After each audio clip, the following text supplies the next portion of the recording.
Welcome to the Charles Adler Show. Everyone who's been following me for many years knows I'm a hopeless egalitarian.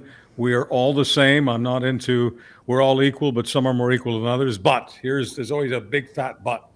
But when I say that we have a special guest, in seconds you'll see and hear why I'm using the words special guest.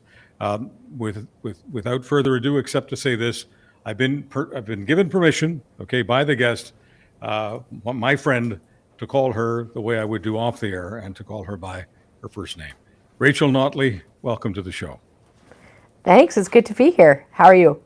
I'm excellent. This is a privileged moment for a lot of us. Look, everyone has been talking to you about all of your political decisions and your most recent decision, and there's no doubt that we'll get into some of that. But I'm always more interested in the personal growth decisions that a human being makes, much more than their political decisions, and I don't believe that any of their political decisions can be terribly wise unless they've laid a foundation for it with their own humanity and their own evolution. So I would suggest that based on the life that we're living in the world right now, where the rule of law is under continuous assault, I want to ask my friend Rachel, what was the context for one of the biggest personal growth decisions she made, which was to attend Canada's Osgood Hall Law School?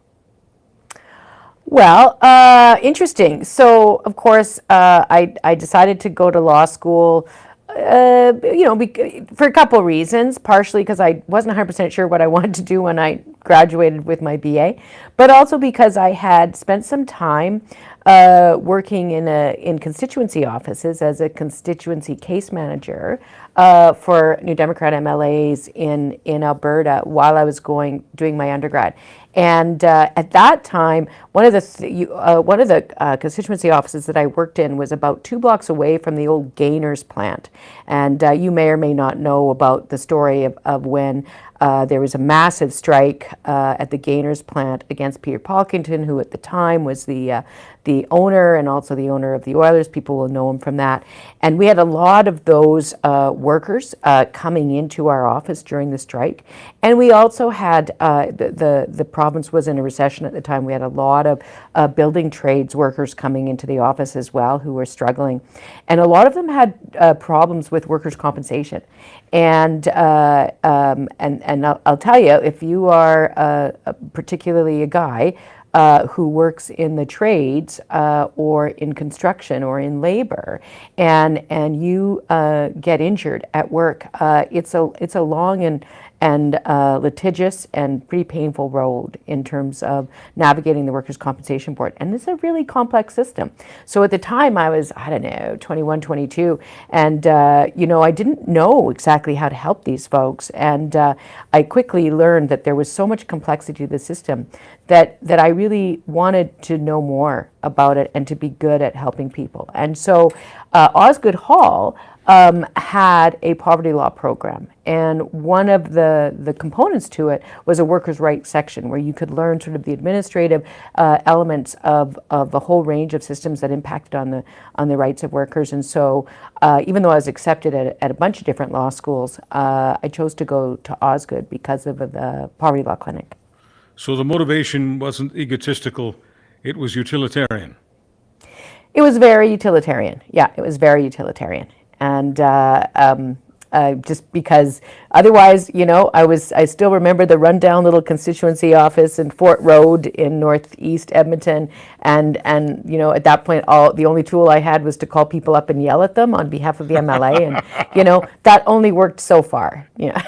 What was it like for the Alberta Girl to be in Toronto? Did they condescend, or was there egalitarianism on that campus? Well, I'll tell you something. That was my first real look into the idea of sort of, stratified wealth. I don't think of that as a big deal in Canada, but there is a big difference between central Canada and the prairies. And I used to say, hey, folks, the premier of our province, their kids go to the same high school that's right next door to a an affordable housing complex with kids whose parents are on income support, and everybody goes to the same schools. And yes, I guess down in Calgary there was starting to be a bit of a proliferation of private schools, but certainly wasn't in Edmonton. And we can't, Alberta continues to be really a very economically mobile place, and certainly when I was even in the late 80s, I was surprised by the number of people who would say, "Oh, I went to such and such school and such school," and I'd be like, "Yeah, so why do I care about this?" Yeah, so yeah, it was a bit of an eye-opening experience for sure. Well, Montreal is technically my hometown. I mean, Budapest is the hometown on the birth certificate, but Montreal is where I was raised. And Montreal was certainly very stratified, and Montreal was a classist society. So I fell in love with the prairie as a young person. Calgary was the first place. Alberta was the first place where I was able to turn on a professional microphone. But it was the egalitarianism of Alberta and then the egalitarianism of the rest of the Western Canadian provinces that really made me fall in love with the West and makes me identify as a Westerner. Rachel Notley, I want to ask you about how law is applied today, the contempt for the rule of law. Not asking you to be a partisan NDPer, not asking you to throw rocks at the current Premier of Alberta, not asking you to throw rocks at Donald Trump. I just want to get into your head a little bit about your idea of rule of law, respect for rule of law, the connection between rule of law and democracy, and what's happening right now. Well, I mean, there's no question that, as imperfect as democracy is, it is in fact the best system that we as humans have come up with for the purposes of organizing ourselves and governing ourselves. And democracy as a whole rests on the foundation of the rule of law. And when you start to chip away at it, then obviously the obvious casualty is our democratic system. And you don't have to be a lawyer or a philosopher to really understand that. You just need to sort of think through the problems. I mean, the majority rules, but there are certain rules where the majority don't get to rule. The majority doesn't get to say it's okay to shoot people in the street because we also have rules. The majority doesn't get to say that their way is the right way and minorities don't have rights because we have the rule of law. And so the two must work together. And so it is very, very troubling to see the disrespect and the flagrant disregard for the rule of law in very recent and current political spheres. And you mentioned Trump, you mentioned the Alberta government. Those aren't the only examples, but they are two examples for sure.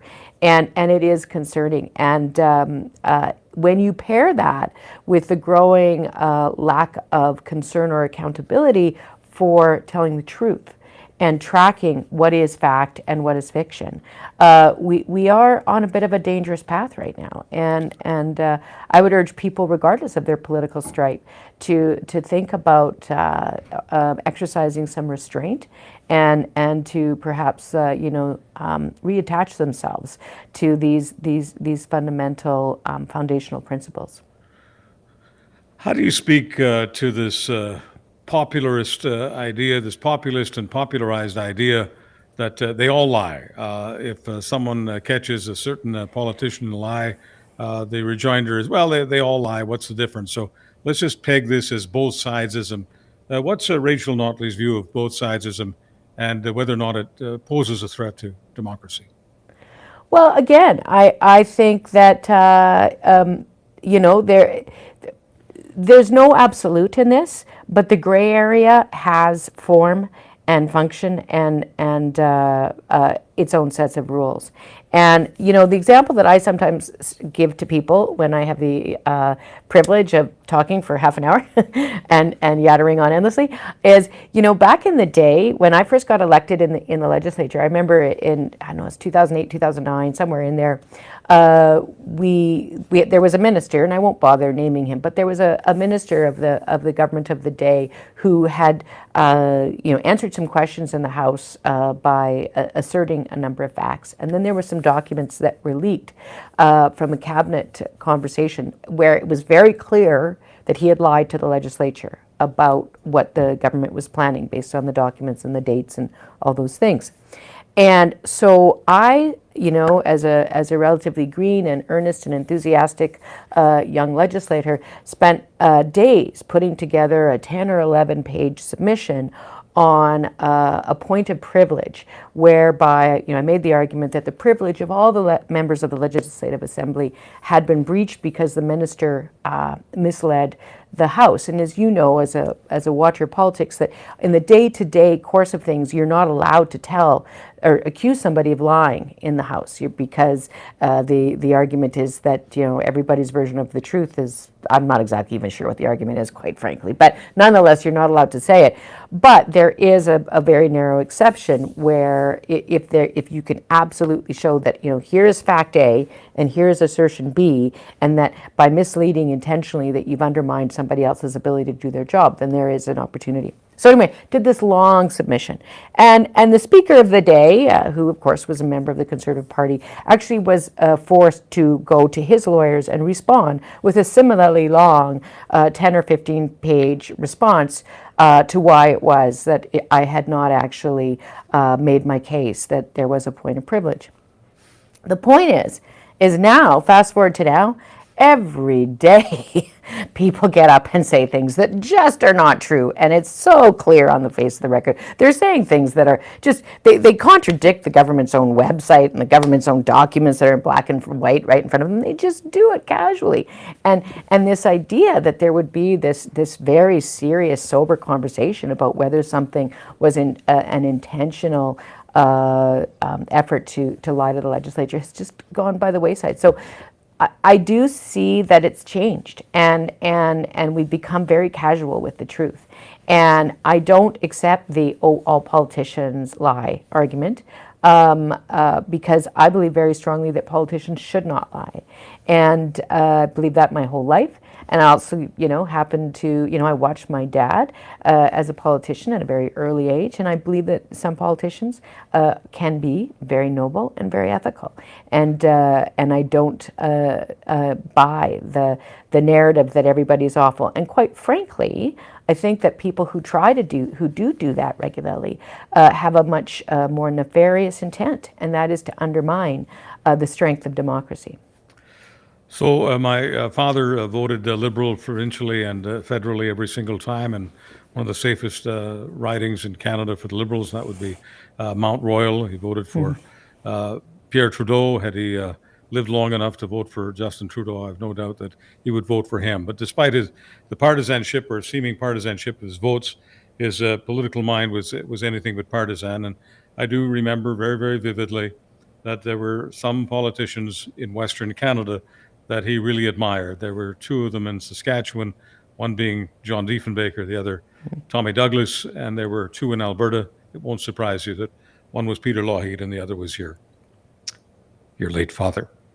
So my question to you, Rachel Notley, in light of all of that, before we talk about your late father, I want you to talk about someone who many Canadians, regardless of their political proclivities, see as one of the greatest Canadian human beings of all time, and that would be Saskatchewan's Tommy Douglas. What would you like to say about him? And if some of that is inspired or perhaps echoes the feelings of your dad, it's fine with me. Rachel Notley on TC Douglas. Well, I think that as Canadians, we were also lucky to have Tommy Douglas. He was someone who, coming actually from a religious tradition, who believed with absolute passion and certainty in the value of helping your neighbor and standing up for those without a voice, and in the strength of people coming together and the value of people coming together. And those values are values that I still believe in today, and that I think many New Democrats believe in today.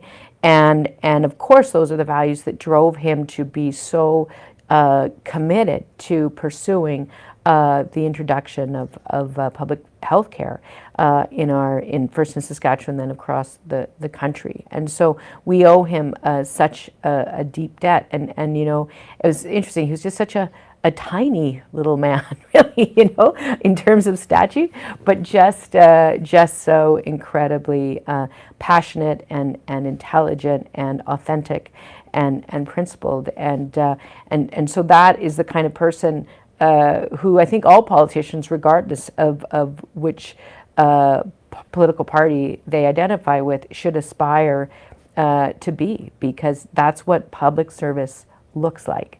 And you know, I don't know if I've ever told you the story before, but I back in the day when I had more time to be sort of in my riding on a more frequent basis before I was the leader, I used to go around to the grade 6 classes in my neighborhood with used to drive the Conservatives bananas, but I slowly got all the teachers very excited about it, and they went along with it regardless. And I would read them Mouseland, the grade 6 government classes, and then we would talk about, you know, well, who is he talking about here? Who are the mice, and who are the cats, and how does that apply to what's happening now? And you know, what's your version of that? Anyway, yeah, Tommy Douglas has defined a nation, and it's and I'm so glad to be part of the nation that he was able to help define. So I've written about this before, and talked to my good friend Edmonton's own podcaster Ryan Jesperson about your legacy and what is it that attracted me to you, and it's you know, very much an intellectual thing, and because I don't think we've ever actually been in the same room, but I've followed your career assiduously, and you know, you're a person, and I don't say this lightly, who has a moral conscience. Of course, you've got a personal conscience. I'd like to think we all do. But I think you've got a social conscience that some people talk about, but not everybody walks the walk. And I think that you do. It's incumbent upon me to ask Rachel Notley, where does the social conscience come from? Well, I mean, I think there's no question that those kinds of values. I mean, not everybody gets them from their parents. Some people develop them as their own. You know, they are their own human beings, and they develop them. So I've met some incredible people along the way who perhaps weren't raised in a family that promoted those values, but who came to the movement and went on to live those values in a way that's incredibly admirable. In my case, of course, I was privileged to be raised by both my parents. And so, you know, two stories. One that I did tell back in the day, right before I ran to be Premier in 2015, just as I was becoming leader. And Rick Bell at the time told the story, and it was the one good headline I got from Rick Bell before the election. He still reminds me of it to this day. But, you know, as a very young child, so my dad was very involved in was, you know, provincial secretary, and then ultimately a leader of Alberta's NDP, and he was often not around. And so, of course, my mom would, you know, explain to me about where he was and all those things. And she used to read to me a lot. And of course, she read a number of stories to me. And one, of course, was Robin Hood. And at a certain point, she just basically described, well, your dad is kind of like a modern day version of Robin Hood. He really believes that we need to, you know, take from the rich and give to the poor and make sure that everybody gets their share. And so this was the kind of stories that I got told to me when I was about 4. So it's hardly surprising that I would grow up with these values. But then also, as you know, I always am very clear to add. I mean, my mother as well had an exceptionally strong social justice frame, and that drove much of what she did. She was very active in her church, and she was active in international, as sort of Barry took a strong interest in international relations, and she also believed very strongly in working inside her community, and also really promoted the value of community service as much as my dad did. So just in a different way. And so yeah, so I was, you know, very lucky to get that kind of guidance from pretty much day one. So we've talked about some of the highlights of Rachel Notley's life. Let me just do a bit of a pivot here. You belong to a club that nobody wants to belong to. Your father died in a plane crash.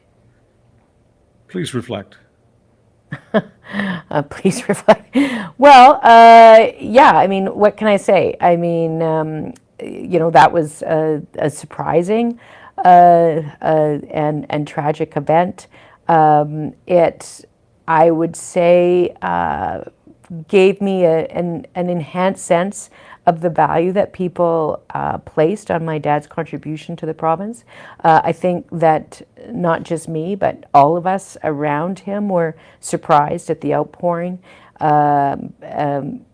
Because, and then sort of there was dark humor at the time. It was like, it's really unfortunate that he's not around to see all this because, he never felt like he got that much good media when he was alive.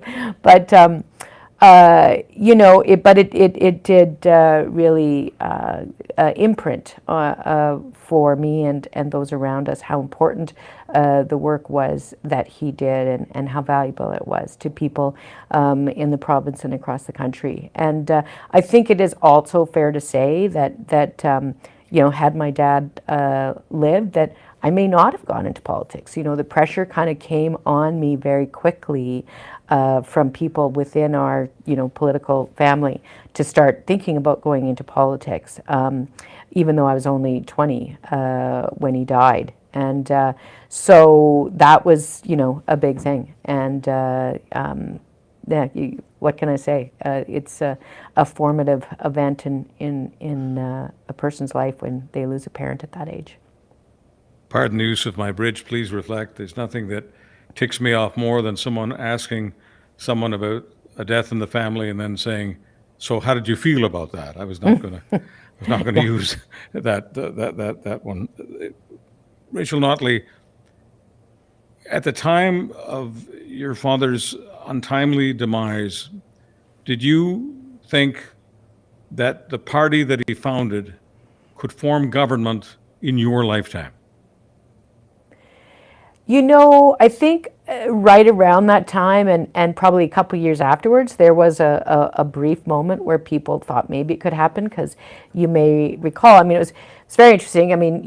My dad died in the plane crash at the end of 1984, and then March of 1986, which was 18 months later, we went from the 2 seats that they'd had to scrape to get, because even in his last election, my dad only won by about 50 votes.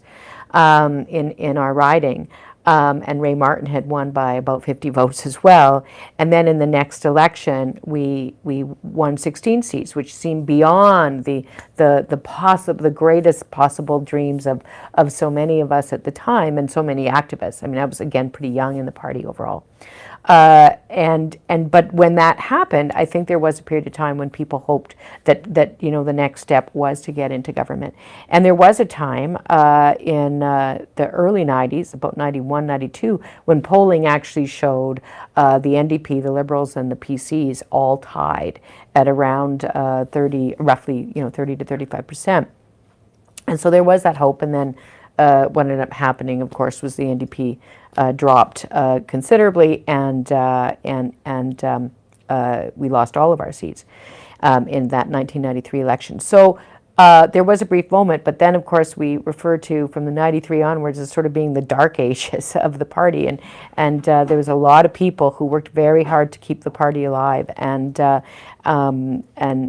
thank goodness for that, because they never gave up, and it was that kind of fortitude which maintained the foundation that ultimately, Brian Mason, David Egan, Raj Panu, Pam Barrett, me and Darren Bellis were able to build off of, and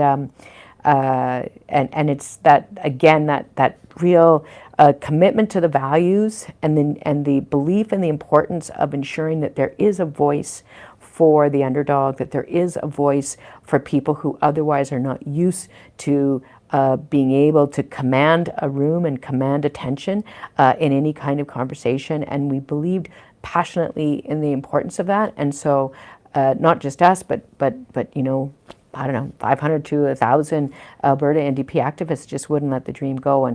And so it's not about whether we thought we'd be in government. It was about the fact that we knew we needed to maintain that vehicle for that voice. And then, and that's certainly what drove me to run. I wasn't running expecting to become premier, but in 2008. And honestly, I wasn't really running expecting to be premier until about 2 weeks into the election in 2015. So the NDP is sometimes provincially and always federally has this reputation of, like in federally, they want to be the conscience of Parliament and all of that. And so they're a cause much more than an organization seeking power. Without saying, please reflect on that. I would like to ask you whether in the past years, when you were in the cut and thrust of a campaign and people were saying things about you to disparage you and to disparage your colleagues, surely to God, there must have been times where you wanted to be competitive. Yes, you wanted power just like anybody else. Did you ever feel that this idea that the NDP wasn't really a party about power, but only about a cause? Did you ever feel that was forming an albatross around you and your party and preventing you from going as far as you could? Well, it's a really, really good question. And I will say that it is both a strength and a weakness. And it is, I think, a skill and a craft to be able to navigate it in a way to take advantage of that fact in a way that is successful. So, I think that we can't let go of those foundational principles because we need to have the courage of our convictions sometimes to make decisions that can be hard. And say, for a couple of examples that I would think of in my own time when I was premier was, when I was running to be leader, I committed that we would raise the minimum wage to $15 an hour. And then when I became premier, there was a lot of folks that challenged whether we should do that. But I believed in my heart of hearts, and I go back to sort of that cause kind of perspective, that it was the right thing to do. And so we just pushed through. But there are definitely times when you also have to be pragmatic. And it's I think, for politicians who come from that tradition, regardless of which side of the spectrum they draw their inspiration, it is always a struggle to stay true to your convictions, but to also be pragmatic and responsive, quite frankly, to the people you are seeking to lead and whose support you're seeking to earn. And so it's a judgment call each and every day, I got to say, and I don't know that anybody ever gets it right all the time. And I think that as a person hoping to be in that position, you need to hope that you get it right more often than not, and you need to be able to look back on it after the fact and hope that you've stayed true to your convictions, but at the same time done everything you can to maximize the opportunity for the folks in your party who are part of your cause to get to the point where they can make real decisions that will make a positive impact for the people you're hoping to serve. Rachel, I know you're a provincial figure, but to me, you'll always be a national figure, and I look at you from a national perspective. Whether we like it or not, as Canadians, we're always comparing ourselves to the United States. And sometimes that gives us some moral smugness, and other times it gives us some feelings of inferiority. I'm ashamed to say. It's just a Canadian fact of life. Before I let you go, I need to ask you this. From Rachel Notley's perspective, what separates being Canadian from being American? What's the difference between Canada and the United States? Well, lots of interesting answers to that question. Certainly, I talked about my mother. I mean, she emigrated here from the U.S.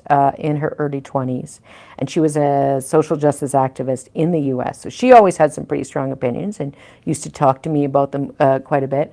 I would argue for sure that I think that Canada's NDP has played a key role in terms of ensuring that a progressive voice is always heard and it's not watered down to the point where it's indistinguishable from a centrist or right voice.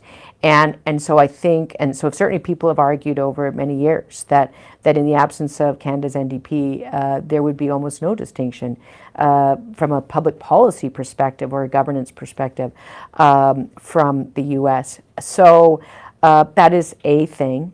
But I think it's hard to make generalizations too. I mean, there's so much divergence in the U.S. too between people, and I mean, there are some folks in the U.S. who are light years. I could learn from them for the rest of my life. Public figures, intellectuals, activists, and I don't like the whole we're better, they're worse kind of thing. I worry about the state of their democracy right now. I think that the failure to get a handle on election financing many decades ago has morphed into a really problematic situation. And and my mother always used to talk about how one of the reasons she was such a great fan of the monarchy was that, politicians could be politicians and could be held to account. And the sort of celebrity status kind of thing that sometimes happens with the head of state in the U.S.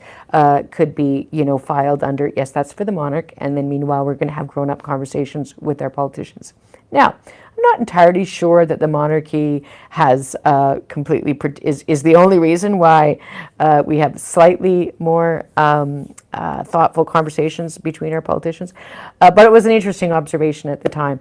And I'm not a huge expert on American politics, but I certainly will say that I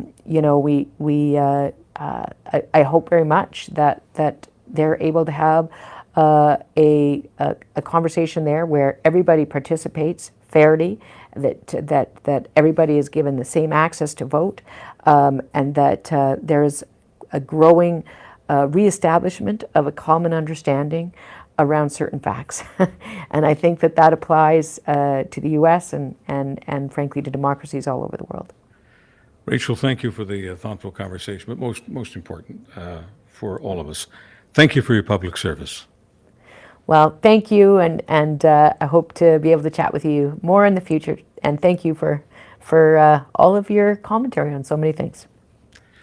Rachel Notley, the departing leader of the NDP. When? I'm not sure, but that's the train she's on, and she's also the former Premier of Alberta.